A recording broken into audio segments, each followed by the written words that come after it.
Okay. My name's Ed Kerns, and uh, about 15 years ago in 1995, started this little program out on the Springwater Corridor, coordinating tree plantings for the kids of the local neighborhoods out along the corridor. And the Springwater Corridor is a Rails to Trails uh, project. It was a railroad for probably 80 some years, both a passenger train and a freight train. And back in the late 80s, it was decommissioned, and the Parks Bureau acquired it and turned it into a trail. Uh, When I came on board back in 1995, they had just taken the rail ties out and had not really graded it yet or paved it yet. It was in pretty rough shape. Being an old railroad right away, there was a lot of industrial um, um, leftovers from old lumber mills and industrial sites.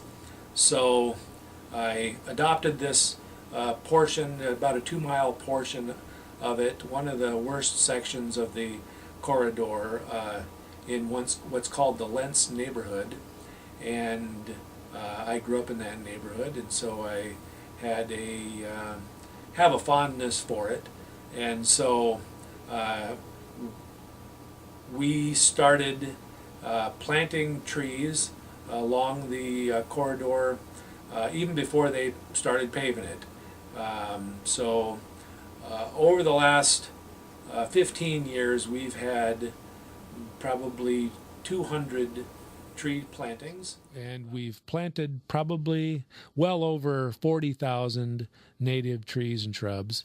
And most of that has been with the students of the neighborhood. It is in outer southeast Portland, out near 92nd and Foster area. And along that portion of the corridor, the Springwater Corridor parallels Johnson Creek pretty closely. And so they're both tied together hydrologically. And so all the work that we do along the corridor also impacts the health of Johnson Creek, which is a inner city free-flowing salmon-bearing creek that has been abused over the last 150 years, but over the last 10, 15 years, there has been a lot of effort to restore that as well. The area that we're working in right now is out at about 101st Street. It's about an 8-block stretch, and this used to border an old lumber mill. When the railroad was operating and the lumber mill was going, this lumber mill had a lot of huge loading docks and parking areas for log trucks and stacking lumber and loading and unloading the train, a number of rail spurs coming off the tracks into the lumber mill. And when the railroad was decommissioned and the lumber mill went bust, all of that was abandoned. Nobody's wanted to touch it for the last 20 years, so our group raised the funds, and over the last 3 or 4 years, we have brought in heavy equipment and removed about 3 to 4,000 cubic yards of old abandoned concrete, gravel, and asphalt, recycled all of that, and brought in about 5 or 6,000 yards of clean soil, mulch, and compost, and ripped that into the existing compacted soil. And then we've planted, in this 8-block stretch, we've planted so far probably 12,000 native trees and shrubs, and we'll plant another 5 to 8,000 in the next couple of years.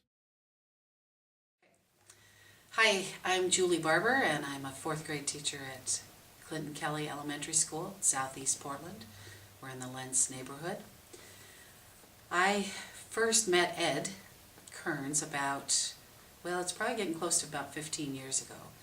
And Ed was from this neighborhood and this community, and he decided that he wanted to give something back and to help the community beautify some of its areas.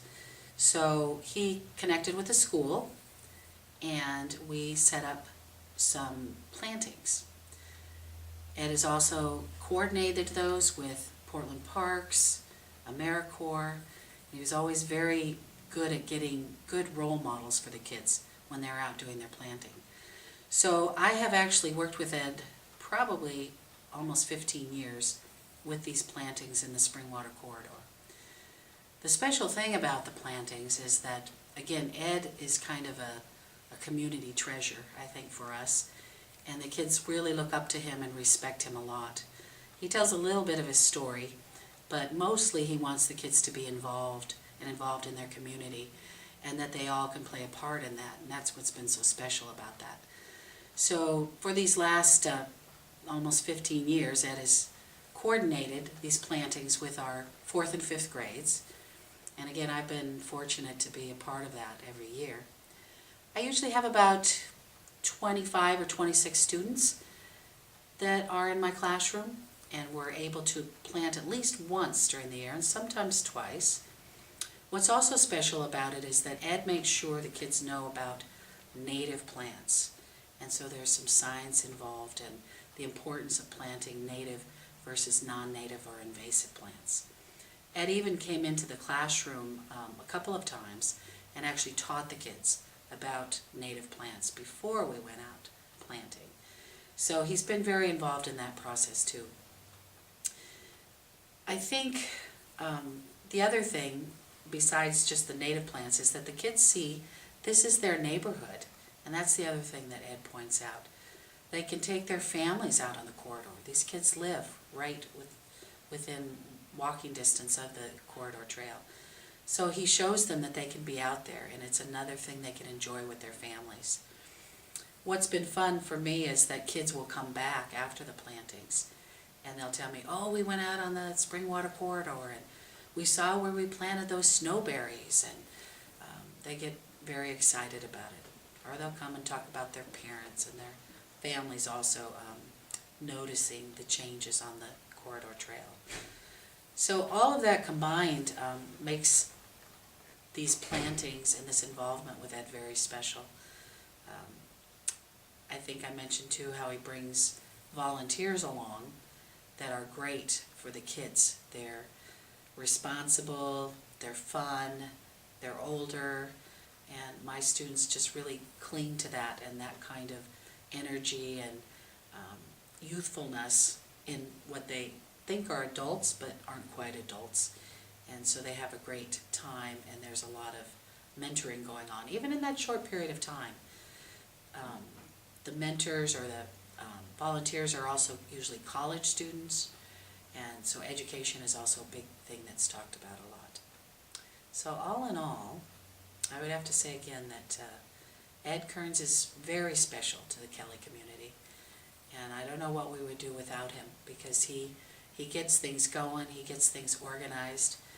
He shows the kids there's classrooms outside of the building where they can be and learn and enjoy their neighborhood.